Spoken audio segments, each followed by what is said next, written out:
네, 오늘 함께 보실 말씀은 사도행전 1장 1절부터 우리 8절까지 말씀 함께 보겠습니다.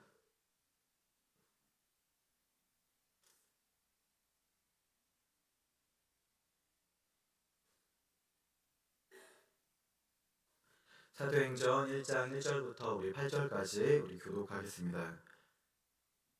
데오빌로여, 내가 먼저 쓴 글에는 물은 예수께서 행하시며 가르치시기를 시작하신부터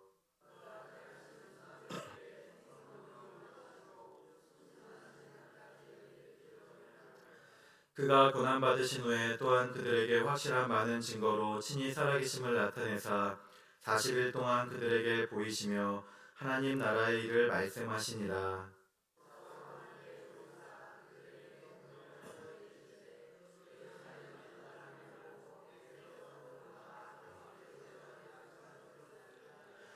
요한은 물로 세례를 베풀었으나 너희는 몇 날이 못되어 성령으로 세례를 받으리라 하셨느니라.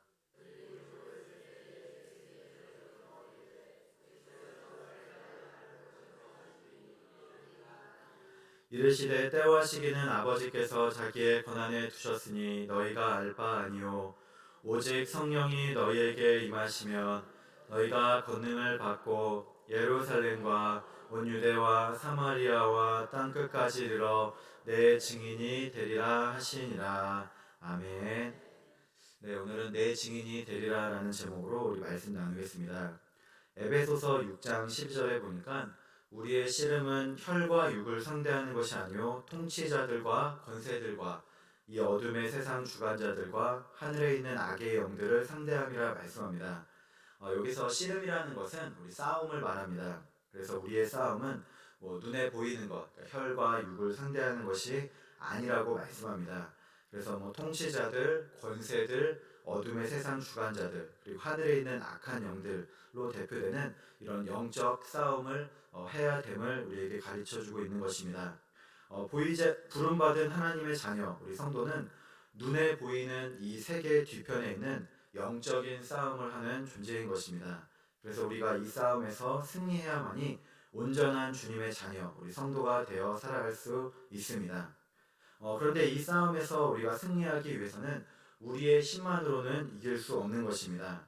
바로 하나님의 도우심과 함께 하나님의 능력이 필요한데 이렇게 우리 곁에서 우리를 도와주시고 또 인도하시고 함께 하시는 분이 바로 성령 하나님이시라는 것입니다. 성령이란 무엇입니까? 우리 성령은 말 그대로 그냥 거룩한 영을 뜻합니다. 그래서 하나님의 영, 예수 그리스도의 영을 말합니다. 하나님을 삼위일체 하나님이라고 말씀하는데 성부, 그러니까 아버지 하나님, 그 다음에 성자, 아들 예수님, 그리고 성령 하나님을 말씀하는 것입니다. 이처럼 삼위일체 하나님 중에 한 분 하나님이 바로 성령 하나님이십니다. 그런데 성령이라고 해서 아버지 하나님이 제일 높고 그 다음 아들 예수님이 그 다음 높고 그 다음 성령님이 제일 낮고 그렇게 순서대로 높고 낮고가 있는 것이 아닙니다. 세 분 하나님은 모두 다 동일하게 아버지 하나님, 아들 예수님, 성령 하나님 다 누가 높거나 낮은 것이 아니라 동일하게 하나님이시고 능력이 같으신 분이신 것입니다. 그리고 이 세 분은 각각의 세 분이시지만 본질상 한 분 하나님으로 존재 목적이나 능력이 동일한 우리 그런 하나님이십니다. 요한복음 14장 26절에 보면은 이 성령을 이 보혜사라고 말씀합니다. 그래서 보혜사 곧 아버지께서 내 이름으로 보내실 성령, 그가 너희에게 모든 것을 가르치고 내가 너희에게 말한 모든 것을 생각나게 하리라 말씀합니다. 그래서 성령을 다른 말로 하면은 이 보혜사인 것입니다. 이 보혜사란 헬라어로 파라클레토스인데 도움을 베풀기 위해 곁으로 부름받은 자라는 뜻입니다. 그래서 쉽게 얘기하면은 우리 곁에서 성령님은 도와주시는 분이시라는 것입니다. 관련된 우리 내용의 예화를 찾아보니까 위로하는 보혜사 성령이라는 국민일보 겨자씨란에 기고된 글이 있습니다. 이스라엘의 아버지들은 이 자녀 가정 교육에 매우 엄격하다고 합니다. 그래서 아들이 곁길로 가면 꾸중하고 무서운 체벌을 가하는데 그러면 아들은 저 사람이 정말로 나의 아버지가 맞을까 하고 의심한다고 합니다. 그럴 때 옆에서 어머니는 아들의 어깨를 두드리면서 아들아, 내가 잘못할 때마다 아버지의 마음은 얼마나 아픈 줄 아느냐. 너를 때릴 때마다 아버지는 가슴에서 뜨거운 눈물을 흘리신단다. 그렇게 말해준다고 합니다. 그래서 성령의 다른 말인 이 보혜사는 이처럼 아들과 아버지의 관계를 아름답게 이어주는 어머니의 역할을 의미하는 이런 파라클레이토스에서 유래된 것이라고 하는데, 물론 그렇다고 뭐 하나님은 아버지가 계시고 뭐 어머니 하나님이 계시고 그런 것은 아닙니다. 그냥 비유적으로 빗대어서 표현한 것으로 성령님은 우리가 고난 당할 때, 또 우리가 힘들고 이해할 수 없는 어려움이 있을 때 우리 곁에서 눈물을 닦아주시고 위로해 주시는 분. 그러니까 우리가 어차피 하나님도 안 보이고, 물론 예수님은 사람의 몸으로 이 땅에 오셨지만 보이지 않는 그 하나님의 영, 예수님의 영이 우리와 함께 하심을 알아야 되겠습니다. 로마서 8장 26절에도 보니까 이와 같이 성령도 우리의 연약함을 도우시나니 말씀합니다. 그러니까는 우리를 도와주시는 분, 우리와 함께 해주시고 또 우리 하나님 나라 가기까지 인도하는 하나님의 영, 예수님의 영이신 것입니다. 그래서 우리가 죄를 지었을 때 그 죄를 깨닫게 하시고 하나님의 자녀로 살아갈 수 있게 해 주시는 것입니다. 그래서 우리가 이 성령님을 믿고 의지할 때 이 세상의 영적 싸움에서 승리할 수 있습니다. 우리 오늘도 이렇게 우리가 투표하고 선거 결과, 우리 개표 결과를 지금 이제 사전 투표 결과를 보았지만은 국회의원은 4년마다 또 5년마다 이렇게 나라가 정권이 바뀌고 여기서 이겨도 또 져도 또 그렇게 변화됩니다. 그런데 우리가 영적인 싸움에서는 그렇지 않습니다. 우리는 영원토록 하늘나라 가는 그날까지 보이지 않는 우리가 싸움을 해야 되기 때문에 우리가 성령 하나님을 믿고 의지해야 되는 것입니다. 오늘 읽은 사도행전을 우리 그래서 성령 행전이라고 부릅니다. 사도행전은 이 땅에 처음 교회가 생겼을 때, 그러니까 이 땅에 처음 교회가 생긴 것을 우리 교회 이름 그렇게 초대교회라고 하듯이 그렇게 초대교회라고 부르는데, 어떻게 그때 교회가 생겼는지, 교회가 태동하게 된 배경, 그리고 예수님께서는 이제 죽으시고 부활하셨는데 부활하신 다음에 하나님의 말씀이 어떻게 전파되었는지를 보여줍니다. 그런데 그 원동력, 그렇게 주님의 제자들을 움직이고 또 사도 바울과 수많은 선교사들이 주님을 증거하게 된 힘이 어디 있느냐? 바로 성령에 있다는 것입니다. 그래서 우리 사도행전을 성령 행전이라고도 부릅니다. 성령께서 친히 예수님께서 부활하신 다음에 믿는 자들에게 역사하셔서 나타나셔서, 예수님은 이제 부활하시고 하늘나라 저기 하나님 보좌 우편에 가시고 믿는 자들에게 성령을 부어 주셔서 역사를 이루게 만드신 것입니다. 그래서 오늘 말씀 1절과 2절에 보니까 데오빌로여, 내가 먼저 쓴 글에는 무릇 예수께서 행하시며 가르치시기를 시작하신부터 그가 택하신 사도들에게 성령으로 명하시고 승천하신 날까지의 일을 기록하였노라 말씀합니다. 사도행전은 이 누가가 썼습니다. 그래서 내가 먼저 쓴 글 여기 1절에 나오는데 이것은 바로 누가복음을 말합니다. 누가는 누가복음을 먼저 쓴 다음에 예수님께서 무엇을 하셨는지, 또 가르치시고 죽으시고 부활하시고 승천하신 일을 기록했습니다. 1절에 나오는 이 데오빌로는 누구인지는 우리가 알 수가 없습니다. 하지만 누가복음 1장 3절에 보면은 데오빌로 이 카카라고 칭하는 것으로 보아서 그때 로마 당시 상당한 직위, 그러니까 높은 관직에 있었던 사람일 것이라고 우리가 추측합니다. 어찌되었든 누가는 이제 누가복음을 다 쓴 다음에 이제 사도행전을 이제 기록하면서 예수님께서 부활하신 그 다음에 성령님께서 어떻게 역사하셔서 선교가 되었는지, 교회가 이루어졌는지 그 과정을 기록한 것이 바로 사도행전인 것입니다. 근데 오늘 2절에 보니까 예수님의 사역을 이 성령으로 명하셨고라고 말씀합니다. 예수님께서는 이 땅에서 행하실 때 성령 하나님께서 함께 동참하신 것입니다. 그래서 우리가 누가복음을 보면은 예수님께서 마리아를 잉태하실 때에도 누가복음 1장 35절에 보면은 성령이 내게 임하시고 말씀합니다. 또 예수님께서 또 세례를 받으실 때에도 누가복음 3장 22절에 성령이 비둘기 같은 형체로 그 위에 강림하신다고 말씀하시고, 또 광야에서 40일 동안 금식하시고 하나님 나라 일을 준비하실 때에도 누가복음 4장 1절에 보면은 성령의 충만함을 입으시고 성령에게 이끌리셨다 말씀합니다. 이후 예수님께서는 공생의 기간 내내 누가복음 4장 14절에 보니까 성령의 능력으로 사역하셨다라고 기록하는 것입니다.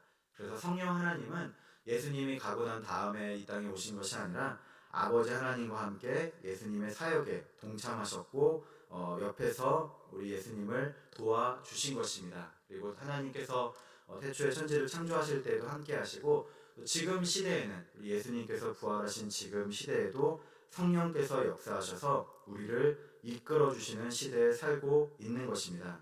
그런데 이처럼 예수님과 함께 하셨던 이 성령이 이제는 제자들에게도 임할 것이라고 약속합니다. 3절에 보니까 그가 고난받으신 후에 또한 그들에게 확실한 많은 증거로 친히 살아계심을 나타내사 40일 동안 그들에게 보이시며 하나님 나라 일을 말씀하시니라 말씀합니다.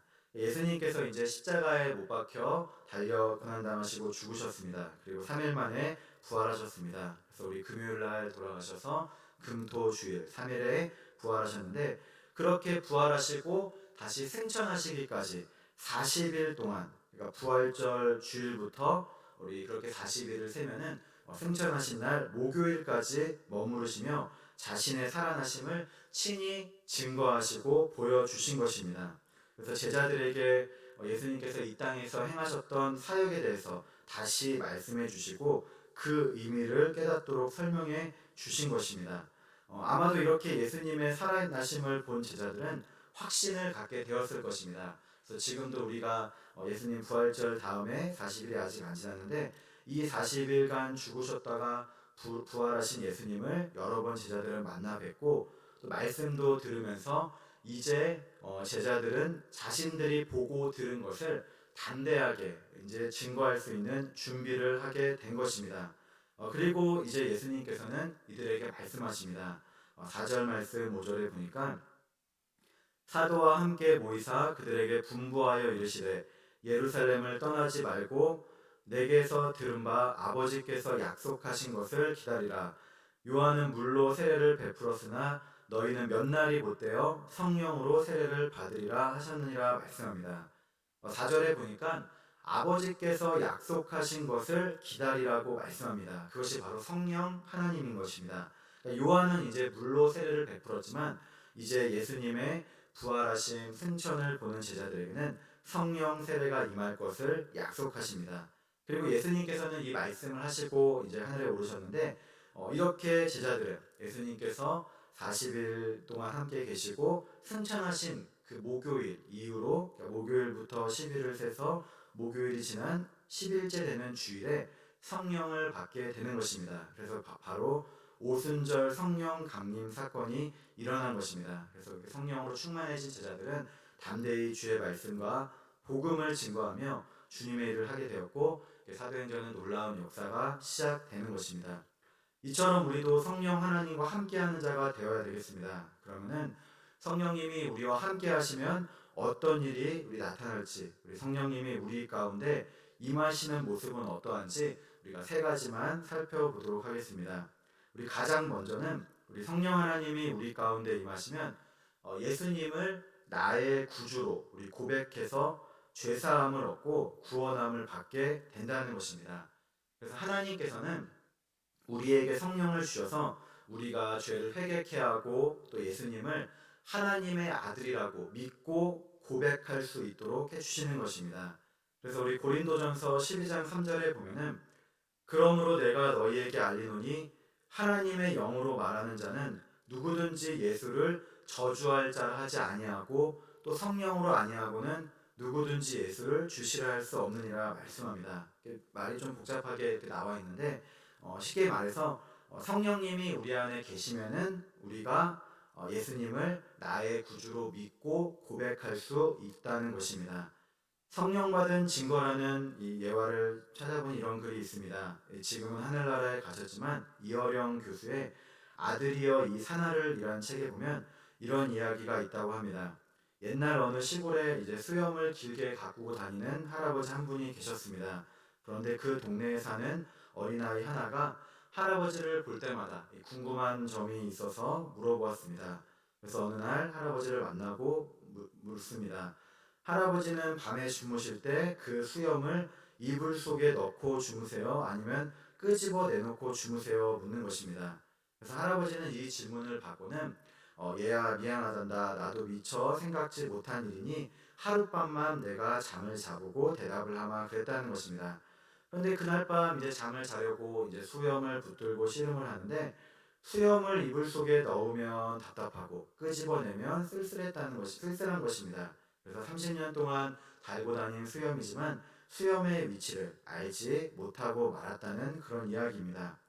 우리도 뭐 살아가면서 우리가 익숙한 것에 대해서는 우리가 뭐 그런 줄 모르고 지나가듯이 뭐 이런 이야기와 같은 일에 대해서는 뭐 그냥 그럴 수도 있겠다 우리가 생각할 수는 있을 것입니다. 그런데 성령님이 정말로 나와 함께 하시는지 내가 성령님 안에 있는지 우리 그것에 대해서는 우리가 이렇게 헷갈려서는 안 된다는 것입니다. 그래서 우리가 잘 알아야 되는데 지금도 내가 성령을 받았는지 안 받았는지 그래서 우리가 뭐 방언을 열정적으로 하면 성령을 받고 또 그렇지 않으면 성령을 못 받고 그런 것은 아닌지 내가 지금 하나님의 자녀인지 아닌지에 대해서 꼭 우리가 알아야 될 말씀이 바로 고린도전서 12장 3절의 말씀인 것입니다.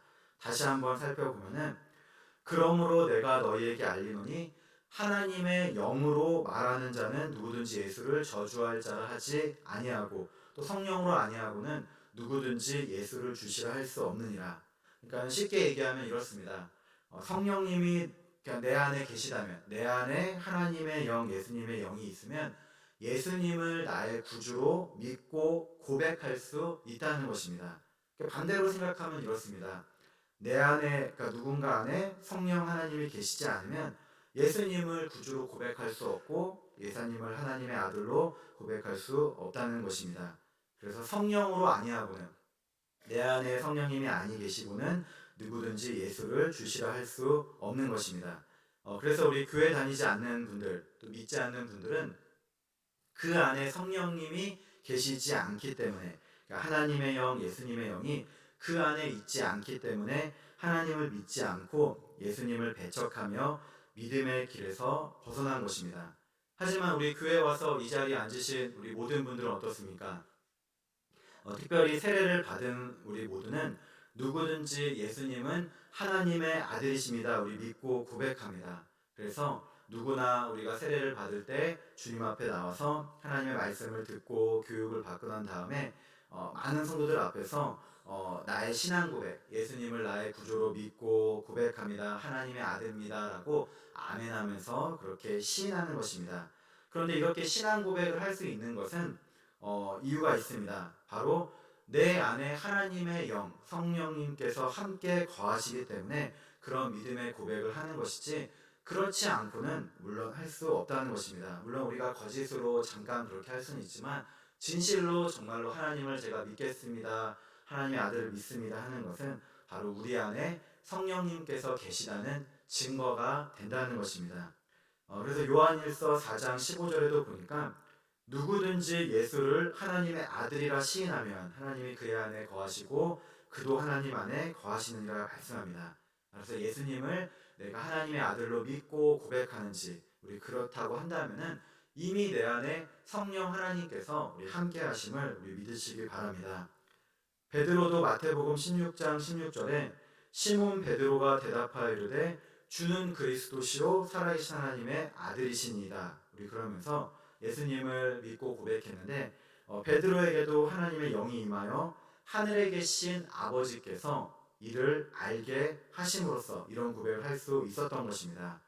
그러므로 내가 지금 이러한 믿음의 고백을 한다면 우리 사도신경으로 매 주일마다 또 예배 시간마다 우리 나의 신앙 고백을 하고 있다면 그것이 바로 내 안에 성령님께서 함께 하심을 우리 믿으시고 확신하시기 바랍니다.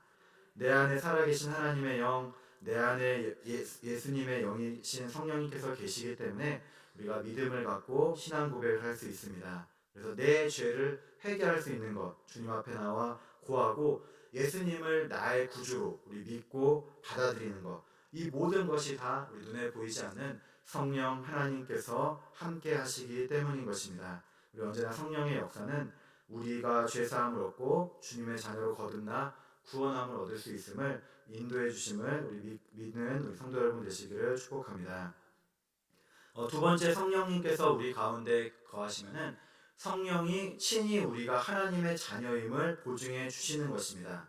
그래서 하나님의 영을 받은 자는 누구나 다 우리가 자녀가 되는데 성령께서 바로 우리가 주님의 자녀임을 하나님 앞에서 증언해 주시는 것입니다. 로마서 8장 16절에 보면 성령이 친히 우리의 영과 더불어 우리가 하나님의 자녀인 것을 증언하시나니, 내 안에 성령께서 계시기 때문에 우리는 예수님을 나의 구주로 고백하고 구원받는데, 그 성령으로 말미암아 하나님 앞에서 우리가 주님의 자녀임을 인정받는다는 것입니다.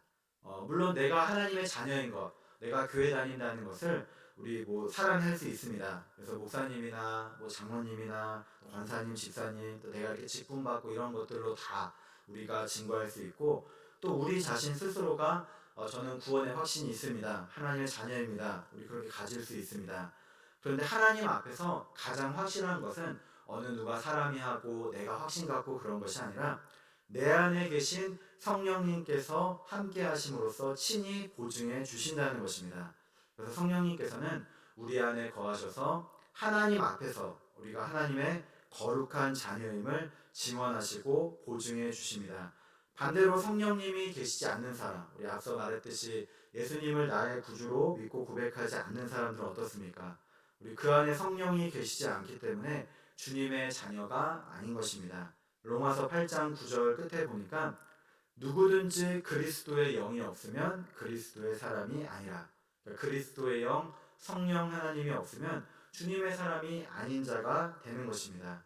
하지만 우리는 내 안에 성령님께서 계시기 때문에 어떤 다른 누구의 보증, 증언이 필요하지 않습니다. 우리 하나님 앞에서 우리 안에 계신 성령께서 친히 우리가 주님의 자녀인 것을 보증해 주시고 증언해 주시는 것입니다.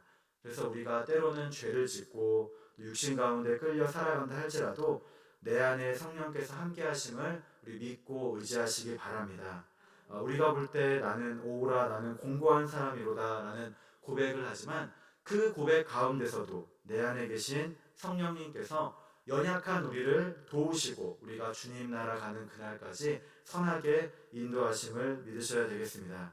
이것이 바로 우리 안에 계신 성령 하나님께서 행하시는 일인 것입니다. 마지막 세 번째, 성령께서 함께 하시면 우리 증인의 삶을 살게 됨을 볼 수 있습니다. 복음을 증거하는 것입니다. 오늘 말씀 6절 7절에 보니까 그들이 모였을 때 예수께 여쭈어 이르되 주께서 이스라엘 나라를 회복하심이 이때니까 하니, 이르시되 때와 시기는 아버지께서 자기의 권한에 두셨으니 너희가 알 바 아니오 말씀합니다. 예수님께서 승천하시는 것을 바라보는 제자들은 예수님께 여쭈어 이르되 이스라엘의 나라를 회복하실 때가 이때인지 또 다른 언제인지를 묻는 것입니다. 그래서 이스라엘이 언제쯤 로마 제국으로부터 해방되어 우리 민족의 독립이 이루어질지를 기다렸습니다. 그래서 예수님을 정치적인 메시아로 물은 것입니다. 그래서 우리도 오늘 이렇게 선거하고 오늘 이 자리에 나왔는데, 우리도 다 정치적인 일에 우리가 관심을 갖고 또 우리가 백표 방송도 보고 또 결과도 보고 우리 정치적인 일에도 다 관심을 가져야 됩니다. 그런데 제자들은 그러한 일에만 관심을 갖고 예수님한테 우리식으로 얘기하면 예수님 언제 우리나라에 이렇게 왕으로 오셔서 우리를 다스리고 통치하십니까? 언제 그렇게 됩니까? 라고 물었다는 것입니다. 그런데 예수님께서는 말씀하십니다. 그러한 때와 시기는 아버지께서 자기의 권한에 두셨으니 너희가 알 바 아니오. 그러면서 이들에게 말씀하시기를 8절에 오직 성령이 너희에게 임하시면 너희가 권능을 받고 예루살렘과 온 유대와 사마리아와 땅끝까지 이르러 내 증인이 되리라 하시니라 말씀하십니다. 예수님은 이 땅에 당장 눈에 보이는 일, 우리 눈앞에 있는 이러한 세상적인 정치적 해방을 갈망하는 제자들을 향해서 우리가 감당해야 될, 영원토록 가져야 될 참된 사명을 깨우쳐 주시는 것입니다. 그것은 바로 복음 전파, 하나님의 증인된 자의 사명인 것입니다. 8절 말씀을 보면은 오직 성령이 너희에게 임하시면 너희가 권능을 받고 말씀합니다. 그래서 우리 성령께서 우리에게 임하시면 권능이 우리에게 임하는 것입니다. 그래서 권능은 우리가 주님의 일을 감당하기 위해서 필요한 하늘의 능력을 말합니다.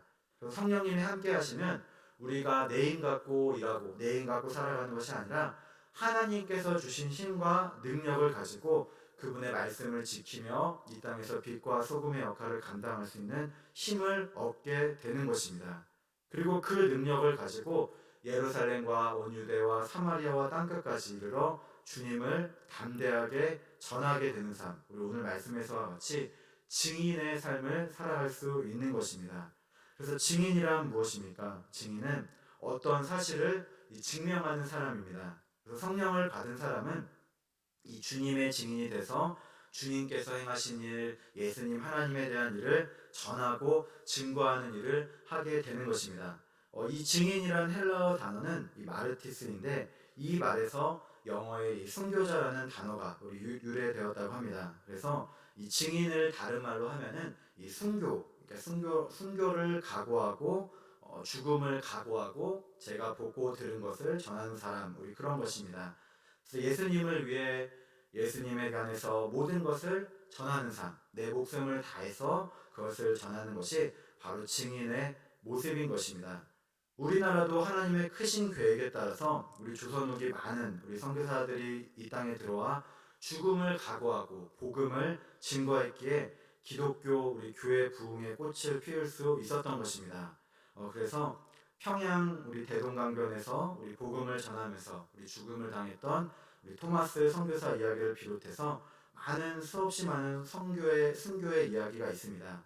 검색해 보니까 저희 보령시에도 이 독일 사람인 칼 귀칠라프 선교사가 이 고대도에 잠시 다녀와 복음을 전한 기록이 있어서 지금 기념 사업을 하고 있는 것을 보았습니다. 독일 루터교 목사인 귀칠라프는 1832년 조선시대에 이제 중국에 왔다가 동남아시아 또 제주도 이런 데서 선교하기 위해서 방문했는데 이 1832년도에 이렇게 고대도에 온 이 연수는 우리가 잘 아는 토마스 선교사보다도 1866년에 순교했는데 그거보다도 더 빠르고 우리가 잘 아는 또 의료 선교사 알렌 우리 인천항을 통해서 1884년에 왔는데 그거보다도 더 앞선 것이고 또 1885년 아펜젤러와 언더우드 선교사보다도 더 빨리 조선을 선교하기 위해 방문한 기록인 것입니다. 길게 온 것이 아니라 잠시 잠깐 한 20일 약 한 달 정도 왔다 간 것이지만 이러한 발걸음을 통해서 이러한 방문과 선교를 통해서 복음을 전하고 또 하나님의 말씀이 증거되기 시작했다는 것입니다.